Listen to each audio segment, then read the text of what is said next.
Puluhan warga Makassar dan polisi mengepung sebuah warung makan yang baru saja dibobol 2 orang pelaku pencurian alat dapur dan kotak amal. Mereka menyisir hingga ke dalam warung guna mencari kedua pelaku. Setelah melakukan pencarian beberapa lama, ternyata pelaku telah kabur dengan cara menjebol dinding seng warung. Tak hanya itu, pelaku juga sempat mengobrak-ngabrik warung dan menggasak sejumlah peralatan dapur dan 2 kotak amal. Setelah beberapa lama melakukan pengejaran, 1 pelaku dapat diringkus. Pelaku pun langsung digiring ke Mapolsek Panakukang guna proses hukum lebih lanjut. Pelaku mengaku sudah 2 kali membobol warung tersebut dan hasil penjualan barang-barang curian digunakan untuk membeli sabu-sabu. Untuk mempertanggungjawabkan perbuatannya, pelaku diancam hukuman di atas 5 tahun penjara. Sementara 1 pelaku lainnya masih dalam pengejaran aparat kepolisian. Dari Makassar, Sulawesi Selatan, Muhammad Nurbode melaporkan.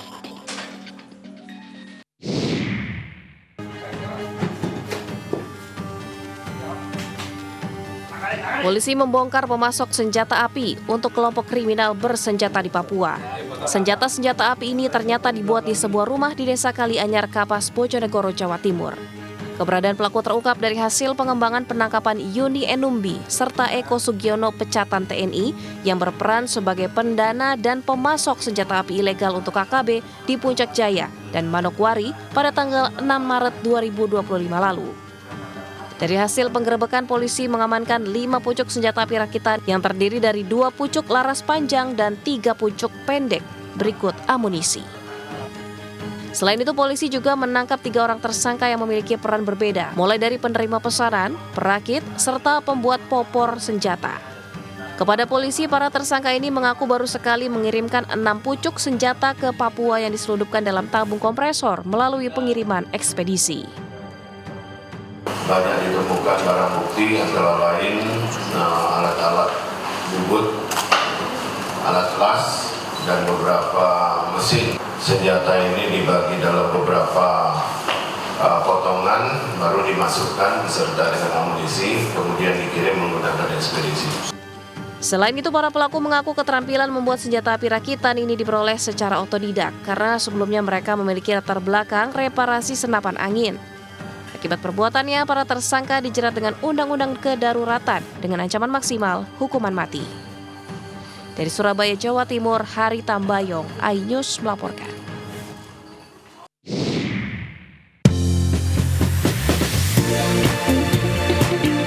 Selamat malam pemirsa, menemani istirahat Anda, tim redaksi kami telah menyiapkan beragam informasi menarik. Inilah Buletin iNews Malam selengkapnya.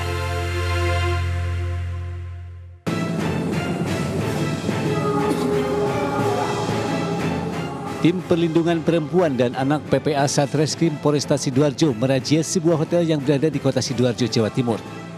Dalam razia tersebut, 4 orang wanita dan seorang pria yang diduga sebagai mucikari berikut pria hidung belang ditangkap polisi. Para pelaku ini diduga melakukan praktek prostitusi online di sebuah hotel yang buka 24 jam selama bulan Ramadan. Dalam melakukan prakteknya, sejumlah wanita penghibur ini berdalih sebagai tukang pijat di kamar hotel. Saat ada pelanggan yang masuk, wanita penghibur ini menawarkan pelayanan lebih. Praktek prostitusi online ini terungkap setelah polisi menindaklanjuti laporan masyarakat yang resah akibat adanya praktek prostitusi online di hotel selama bulan Ramadan ini. Saya mendapatkan informasi dari masyarakat bahwa adanya prostitusi online yang ada di hotel-hotel dan ada di penginapan-penginapan. Kemudian kita melakukan razia, hasilnya kita mendapatkan bahwa benar di situ adanya prostitusi online. Untuk kepentingan pemeriksaan lebih lanjut, para pelaku kini masih menjalani pemeriksaan di Mapolresta Sidoarjo. Sementara seorang pria hidung belang yang kedapatan sedang berduaan dengan wanita penghibur dipulangkan setelah didata dan diperiksa polisi. Dari Sidoarjo, Jawa Timur, Pramono Putra, iNews melaporkan. Jalannya ke sana, Bang, jalannya ke sana. Ya, jalan ke sana, jalan. Tanpa memperdulikan keselamatan, para pengendara motor ini nekat melawan arah di jalur bus Transjakarta. Sopir bus Transjakarta meminta para pengendara motor memutar arah karena menghalangi laju kendaraannya. Jalan ke sana nggak bakalan ditilang polisi sono. Merasa jarak putar balik terlalu jauh, sejumlah pemotor yang nakal ini gotong royong membongkar paksa separator busway di Jalan Josudarso menuju Cempaka Putih, Jakarta Utara.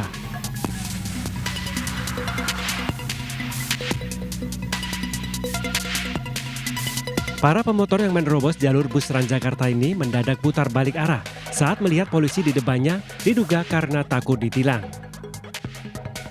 Namun upayanya kabur tak membuahkan hasil lantaran tertahan bus Transjakarta yang melintas di lokasi.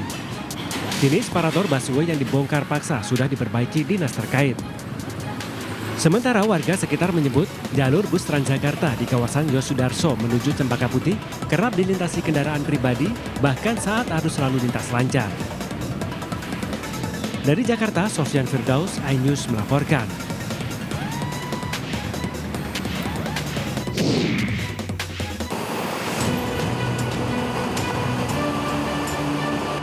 Sejumlah pedagang kaki lima yang akan menggelar lapak dagangannya ini seketika panik saat melihat kedatangan petugas Satpol PP di Jalan Pasar Senen, Jakarta Pusat. Secepat kilat mereka berusaha memindahkan barang dagangan yang masih terbungkus karung. Tak ingin barang dagangannya diangkut paksa, salah seorang pedagang bahkan sampai memohon dengan mencium tangan petugas. Razia tertib Ramadan ini digelar menyusul mulai semerautnya di Jalan Utama Pasar Senen akibat banyaknya pedagang pakaian yang berjualan hingga menutup separuh badan jalan. Tak hanya mengambil hak pejalan kaki dengan hilangnya fungsi trotoar, keberadaan para pedagang yang mulai berjualan selepas maghrib juga kerap menimbulkan kemacetan. Saya ingatkan kepada para pedagang, para pelaku usaha, silakan berusaha pada tempatnya. Kalau tempatnya sudah mengganggu ketertiban umum, jalan-jalan jadi macet, semeraut, termasuk trotoar juga nggak bisa lagi dilintasi oleh pejalan kaki, kita akan rapikan. Dalam razia kali ini petugas mengangkut paksa lapak beserta beberapa karung berisi barang dagangan yang ditinggalkan pemiliknya di atas trotoar. Petugas mengancam akan terus menindak tegas para pedagang kaki lima jika masih tetap nekat berjualan di tempat-tempat terlarang. Dari Jakarta Pusat, Ranistun Sanjaya, iNews melaporkan.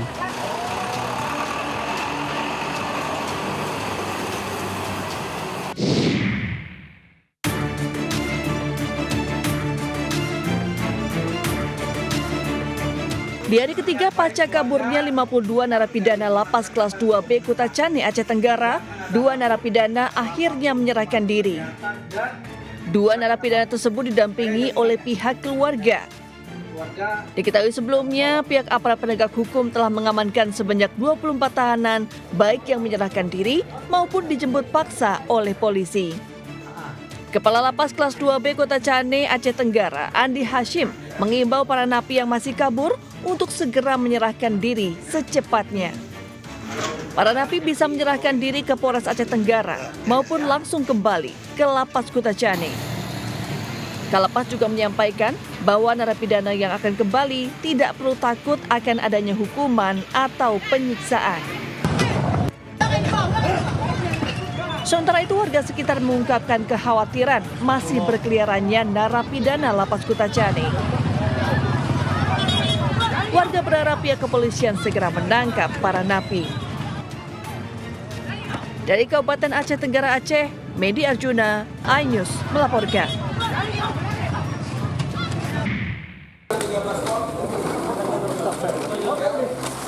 Satgas Pangan di Reskrimsus Polda Banten mendatangi sebuah gudang yang dijadikan rumah industri pengemasan minyak kita di Desa Jambu Karya, Kecamatan Rajek, Kabupaten Tangerang, Banten, Rabu sore. Dari dalam gudang ditemukan sejumlah mesin untuk memasukkan minyak goreng ke dalam botol kemasan 1 liter. Namun saat dilakukan pemeriksaan, takaran minyak goreng subsidi merek minyak kita hanya berisi 750 ml. Polisi juga menemukan puluhan dus minyak kita siap edar dan 15 jerigen besar berisi minyak curah. Kepada polisi, AN mengaku menjalankan bisnis haramnya sejak awal Januari 2025 dan meraup untung puluhan juta rupiah dalam 1 bulan. Pelaku mengedarkan minyak kita ke wilayah Serang, Tangerang, dan DKI Jakarta. Betul, pelaku dalam hal yang kita amankan atas inisial AN melakukan pengurangan volume di setiap kemasan 1 liter itu sebesar 280 sampai dengan 220 sampai dengan 300 ml. Atas perbuatannya, pelaku dijerat Undang-Undang tentang Perdagangan dan Perlindungan Konsumen dengan ancaman pidana 5 tahun penjara dan denda 3 miliar rupiah. Dari Kabupaten Tangerang, Banten, Aimarani, iNews melaporkan.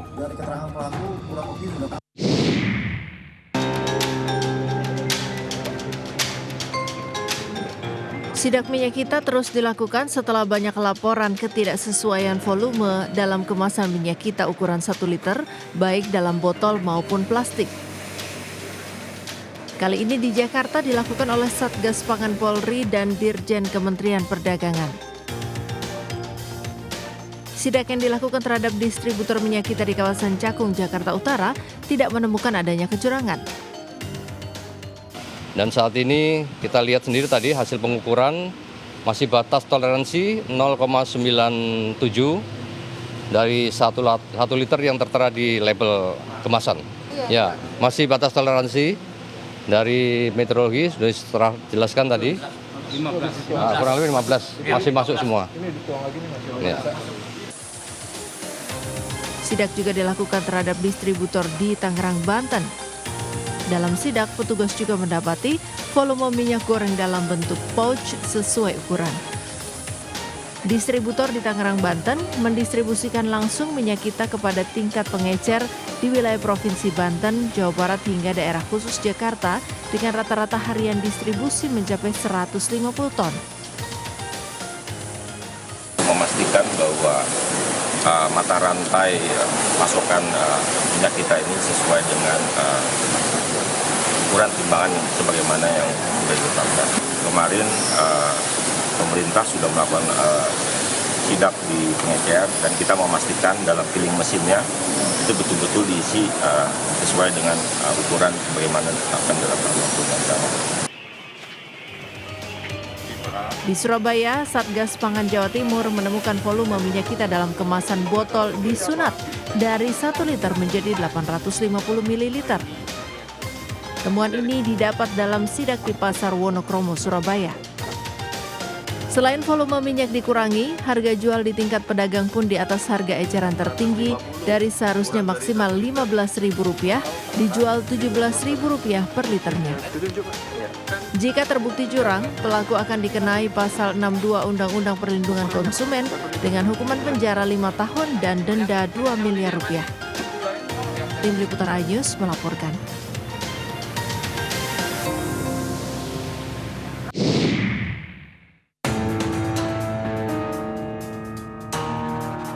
Perusahaan platform ojek online memastikan tunjangan hari raya yang akan diberikan kepada mitra driver berbentuk uang tunai, bukan sembako maupun insentif seperti tahun-tahun sebelumnya.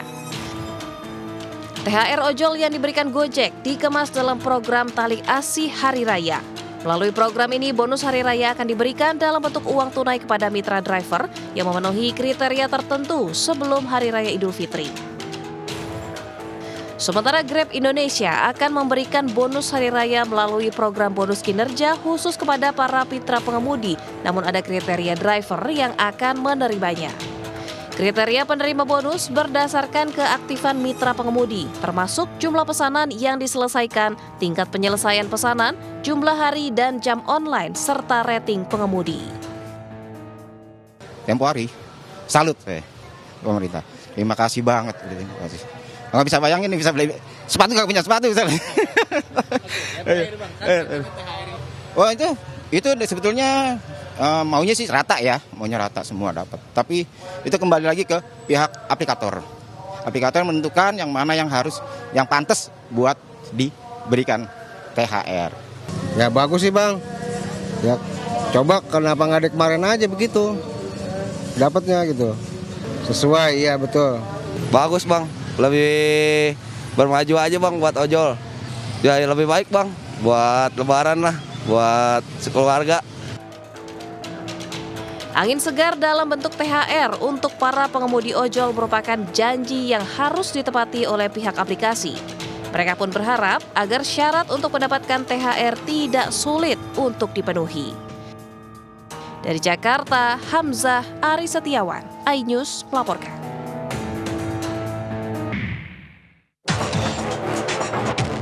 Sritek ini nggak bertanggung jawab. Ya nanti buat tambah modal mas. Sejak resmi ditutup pada 1 Maret lalu dan memecat lebih dari 10.000 karyawan, hingga kini PT Sritek belum juga menyelesaikan pembayaran pesangon dan tunjangan hari raya atau THR bagi para ex-karyawannya. Kondisi ini rupanya membuat anggota Komisi 9 DPR RI Irma Suryani Chaniago geram dan mendesak Menteri Ketenagakerjaan Yasirli untuk memanggil pemilik PT Sri Rezeki Isman Tbk alias Sritex Group. Hal tersebut disampaikan Irma Suryani dalam rapat kerja dan rapat dengar pendapat Komisi 9 DPR RI dengan Kementerian Tenaga Kerja di Kompleks Parlemen Senayan, Jakarta kemarin.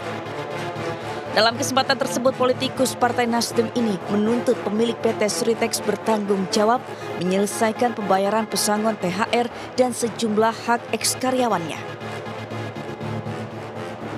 Sritex ini nggak bertanggung jawab dengan pekerjanya dan melimpahkan tanggung jawabnya kepada pemerintah. Dari 11 perusahaan itu harusnya dia bisa memberikan THR kepada pekerja yang ter-PHK. Dari 11 perusahaan yang lain, realokasikan anggarannya. Jangan semua ditimpahkan kepada pemerintah. Begitu ya.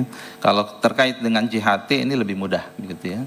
JHT lebih mudah, JKP juga lebih mudah. Jadi artinya memang kita harus bab khusus terkait tentang perlindungan pekerja yang sudah di PHK, dan ini harus kita alignmentkan semua.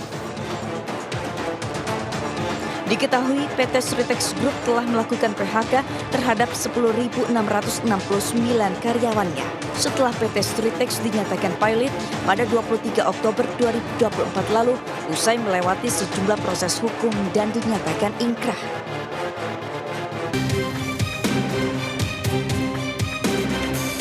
Potongan foto proposal dan surat yang dikeluarkan oleh Kelurahan Jatiraden, Kecamatan Jati Sampurna, Kota Bekasi, Jawa Barat terkait permintaan pendingin ruangan atau minta dibelikan AC kepada pengusaha kasur tengah ramai diperbincangkan. Dalam surat resmi yang lengkap dengan kop, stempel kelurahan, dan tanda tangan Lurah Jatiraden Agus Budianto SE pada bulan Maret 2005 ini disebutkan permintaan ruangan bertujuan untuk menciptakan kondisi ruangan kantor Kelurahan Jatiraden yang sejuk, bersih, dan nyaman. Menanggapi hal itu, Wali Kota Bekasi Tri Adianto Cahyono yang ditemui di kantornya pada Rabu siang mengatakan dirinya sudah memberikan instruksi untuk memanggil yang bersangkutan dan memberikan sanksi jika benar terjadi pelanggaran. Sementara Lurah Jatiraden Agus Budianto diminta untuk klarifikasi terkait surat tersebut. Bergerak cepat, ya, saya sudah memerintahkan Kepala BKPSDM. Yang pertama tentu menerapkan sanksi karena ini jelas sesuatu yang salah, dan kemudian diperdalam lagi ya, untuk kemudian tidak terjadi terulang kembali. Ia juga menambahkan adanya mekanisme terkait pemberian dari pihak ketiga harus dapat diaudit dan dipertanggungjawabkan. Sementara pengadaan sarana dan prasarana harus dianggarkan melalui APBD dengan mekanisme resmi. Dari Bekasi, Jawa Barat, Rahmat Hidayat, iNews melaporkan.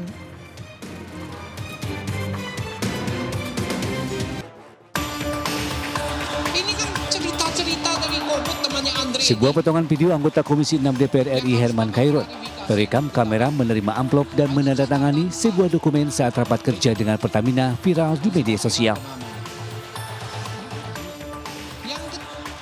Salah satu akun yang mengunggah video yakni @wisata istimewa memberikan narasi amplop coklat di bawah meja saat sidang di Senayan. Netizen heboh dengan berbagai spekulasi mengenai isi amplop tersebut. Namun Herman Khairun mengklarifikasi mengenai video yang menunjukkan dirinya tengah menandatangani berkas dan menerima amplop yang dikaitkan dengan uang sogokan. Jadi kalau kemudian muncul tiba-tiba di medsos dibuatkan seolah-olah terjadi rapat dengan sesuatu hal yang disebutkan oleh mereka itu, menurut saya itu adalah fitnah yang keji.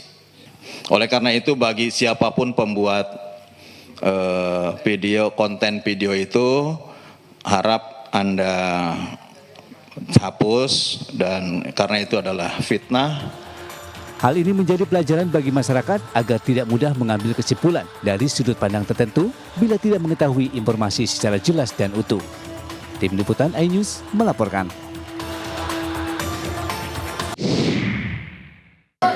Ini ada HP-nya. Nanti visualnya juga bisa. Nanti kalau di saat dia nyala, ini masih belum nyala. Ini untuk yang beasiswa.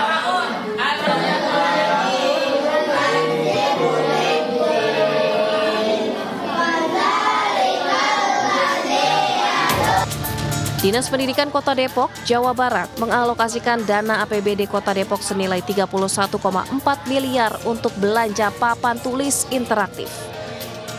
Sebagai rincian, 125 unit papan tulis interaktif untuk sekolah dasar sebesar 26,9 miliar dan 4,5 miliar untuk 21 unit untuk tingkat SMP di Kota Depok. Rencana Dinas Pendidikan Kota Depok, Jawa Barat itu sepertinya harus dievaluasi kembali karena menuai pro dan kontra.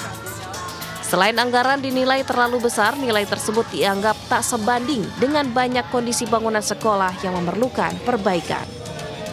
Menanggapi hal ini, Gubernur Jawa Barat Deddy Mulyadi akan melakukan evaluasi terhadap hal tersebut agar anggaran dihilangkan jika dirasa kurang bermanfaat. Ya nanti Pak Wali dong yang mengevaluasi. Kalau itu terlalu mahal, tidak logis, ya saya minta untuk dirubah, ya, atau dihilangkan kalau memang tidak bermanfaat. Provinsi Jawa Barat itu menghapus anggaran TIK sebesar 730 miliar jadi nol. Dan kemudian alokasinya dirubah menjadi alokasi penyediaan ruang kelas, pembelian tanah untuk bangunan sekolah baru. Deddy berharap pemerintah Kota Depok menghapus anggaran papan tulis interaktif diganti dengan peningkatan kualitas sekolah, sarana, dan prasarananya. Dari Depok, Jawa Barat, Iyum Rizky, iNews melaporkan.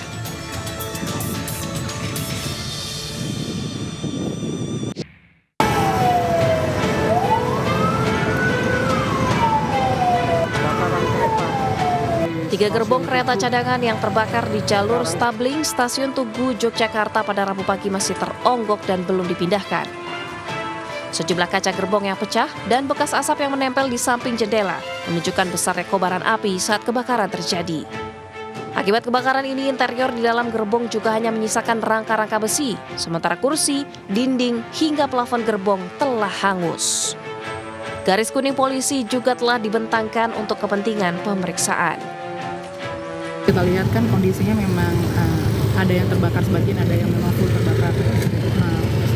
Kondisinya masih ditangani oleh tim terkait ya, asal mualanya dan penyebabnya apa masih penelusuran oleh tim terkait. Menteri Perhubungan Budi Purwagandi turut menyoroti kasus terbakarnya 3 gerbong kereta api yang terparkir di stasiun Yogyakarta. Budi yang tengah melakukan lawatan ke Jogja langsung meninjau gerbong yang terbakar dan mengaku sangat prihatin dan akan melakukan evaluasi terhadap internal KAI. Ya, saya prihatin dengan apa yang terjadi. Saya sudah meminta kepada seluruh jajaran, tidak hanya kereta api, tapi juga seluruh Direktorat Jenderal yang terkait dengan moda transportasi untuk meningkatkan keselamatan, kemudian keamanan, ya, menghindari hal-hal yang seperti ini terjadi. Sebelumnya, lini masa media sosial ramai membahas video 3 gerbong kereta api yang terbakar di Stasiun Tugu, Yogyakarta pada Rabu pagi. Dalam video yang beredar, api berkobar dari lubang jendela, sementara kepulan asap tampak memenuhi Stasiun Tugu, Yogyakarta. Tidak ada korban jiwa dalam insiden ini dan KAI Daup 1 memastikan insiden kebakaran gerbong tidak mengganggu jadwal perjalanan kereta. Dari Yogyakarta, Galih Wisma, iNews melaporkan.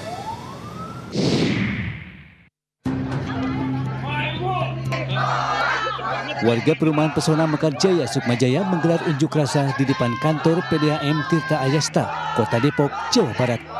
Aksi warga ini untuk menolak pembangunan tangki air raksasa atau water tank dengan kapasitas 10 juta liter yang berada di kawasan permukiman mereka.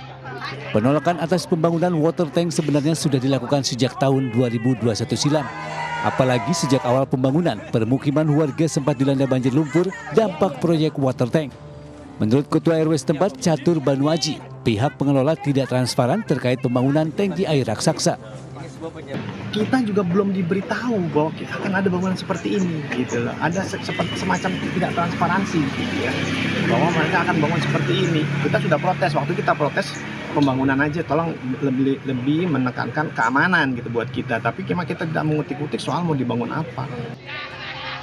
Dengan situasi yang mengkhawatirkan, warga menuntut relokasi water tank yang direncanakan akan mulai dioperasikan pada pertengahan 2025.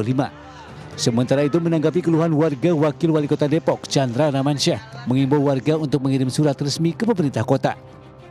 Nah, terkait permintaan warga agar pembangunan ini dihentikan dulu sementara, tadi kami sudah minta warga untuk bersurat secara resmi kepada pemerintah kota. Baru nanti kita akan kaji seperti itu, nanti kami akan sampaikan kepada warga. Berdasarkan kajian yang dilakukan oleh Lembaga Teknologi Fakultas Teknik Universitas Indonesia, LAMTEK UI, terdapat masalah pada water tank, yakni terkonfirmasi miring sekitar 25 cm. Dari Depok, Jawa Barat, Yumrizki, iNews melaporkan.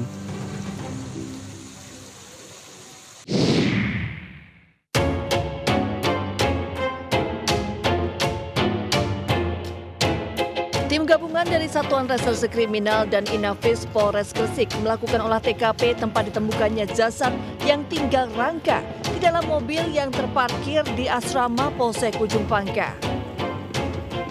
Langkah ini dilakukan untuk mencegah gangguan terhadap proses penyelidikan serta memastikan seluruh bukti yang ada dapat dikumpulkan secara maksimal. Tim forensik juga melakukan identifikasi awal terhadap jasad korban, mengambil sampel untuk keperluan uji laboratorium guna mengetahui penyebab dan perkiraan waktu kematian. Propam Polres Gresik telah melakukan pemeriksaan terhadap seluruh anggota Polsek Ujung Pangkah untuk memastikan ada atau tidaknya keterlibatan pihak internal dalam kasus ini. Selain itu, pihak kepolisian juga telah meminta keterangan dari sejumlah saksi di sekitar lokasi. Juga mencari rekaman CCTV di sekitar area Polsek Ujung Pangkah guna mendapatkan petunjuk lebih lanjut. Tadi pagi sudah melakukan olah TKP, mengambil sampel DNA untuk mengetahui identitas korban, dan kami juga sudah menurunkan tim Propam untuk melakukan pemeriksaan terhadap anggota-anggota yang ada di sekitaran Aspol serta saksi-saksi. Sebelumnya, warga desa Banyu Urip digemparkan oleh penemuan kerangka manusia dalam mobil yang terparkir di asrama Polsek Ujung Pangkah. Mobil tersebut merupakan milik mantan Kadit Reskrim Polsek Ujung Pangkah, Aibda Yudi Setiawan, yang kini bertugas di Polsek Panjang. Rumah di asrama polisi itu ditempati yang bersangkutan sewaktu menjabat sekitar 2 tahun. Dari Gresik, Agus Ismanto, iNews melaporkan.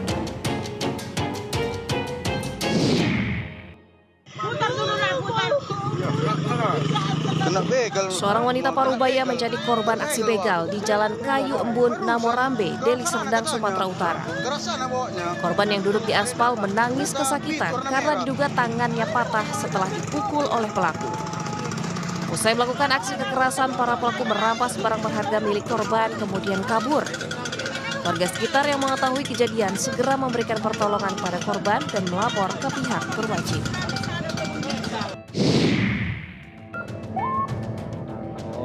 Seorang bocah pelaku balap liar di Lumajang, Jawa Timur viral di media sosial lantaran mengejek polisi saat akan dibubarkan. Namun saat diamankan polisi, pelaku balap liar yang masih usia remaja ini menangis histeris lantaran takut ditahan. Polisi akhirnya memanggil orang tuanya dan diberikan pembinaan. Sementara sepeda motor pelaku balap liar ini diamankan untuk menimbulkan efek jera. Seorang pria Kolombia berusia 40 tahun ini digunduli oleh petugas Bandara Internasional Rafael Nunes Cartagena. Ia diamankan usai mencoba menyelundupkan kokain yang disembunyikan di dalam rambut palsu atau wig yang dikenakannya. Pria yang hendak melakukan penerbangan ke Amsterdam ini memiliki lebih dari 220 gram atau 7,76 ons kokain di wignya.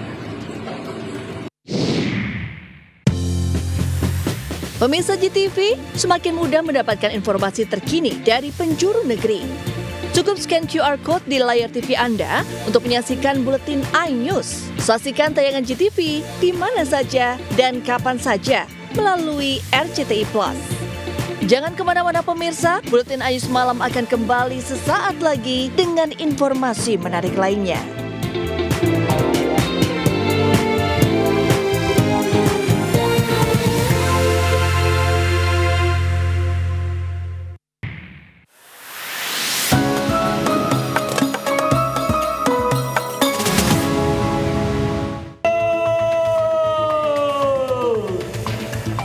Gubernur Jakarta Pramono Anung melarang pegawai berstatus aparatur sipil negara Pemprov Jakarta untuk menggunakan mobil dinas saat mudik Lebaran.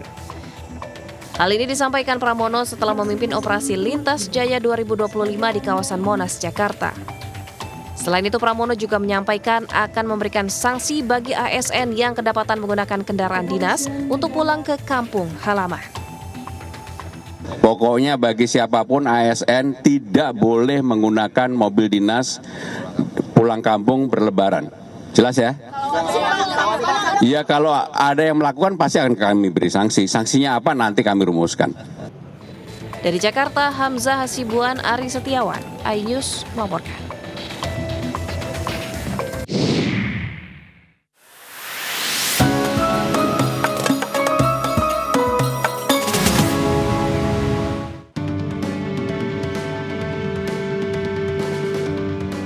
Jajaran pimpinan iNews Media Group yang dipimpin langsung CEO iNews Media Group, Angela Tanusudipyo, menyambangi kantor Kementerian Koordinator Infrastruktur dan Pembangunan Kewilayahan Jakarta Pusat.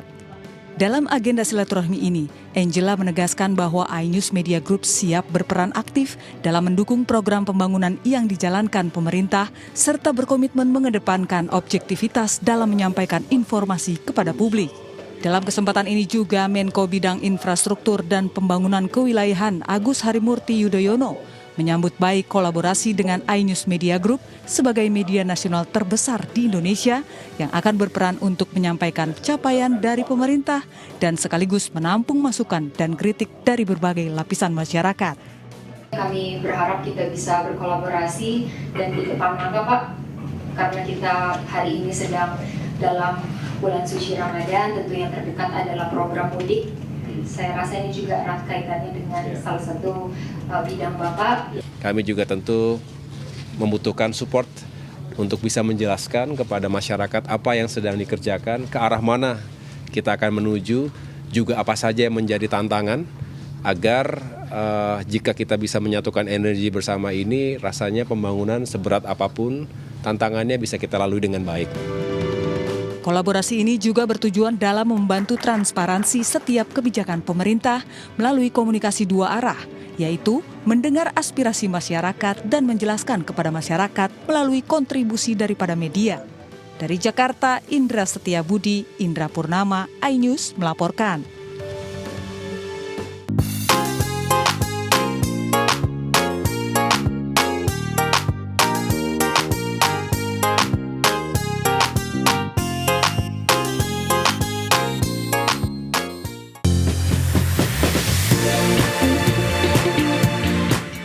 Pemirsa GTV, semakin mudah mendapatkan informasi terkini dari penjuru negeri. Cukup scan QR Code di layar TV Anda untuk menyaksikan buletin iNews. Saksikan tayangan GTV di mana saja dan kapan saja melalui RCTI Plus. Pemirsa, informasi tadi sekaligus mengakhiri perjumpaan kita malam hari ini. Selamat malam dan sampai jumpa.